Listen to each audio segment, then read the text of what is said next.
ফজিলত নাম্বার 2, কোরবানি করবেন যে পশুকে, এই পশুর শিং থাকবে, এই পশুর পশম থাকবে, এই পশুর খুর থাকবে।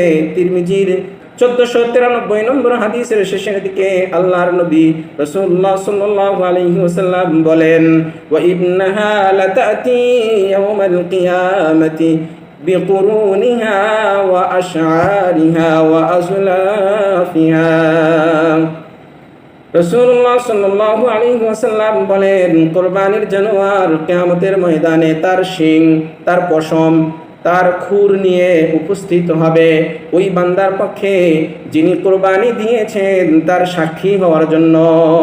সুবহানাল্লাহ। আবার এরকমও হতে পারে যে ওই বান্দা যে উপস্থিত হবে, যে বান্দা কুরবানি করেছে তিনি যে উপস্থিত হবে, আল্লাহ পাক রব্বুল আলামিন ওই শিং, পশম এবং খুর ইত্যাদির বিনিময়ে যে আমলনামা দিবে, এই আমলনামা নিয়ে এই কিয়ামতের ময়দানে উপস্থিত হবে। وَإِنَّ الدَّمَ لَيَقَعُ مِنَ اللَّهِ بِمَكَانٍ قَبْلَ أَنْ يَقَعَ مِنَ الْأَرْضِ।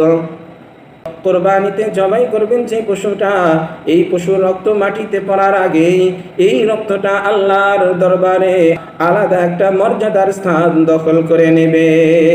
সুবহানাল্লাহ।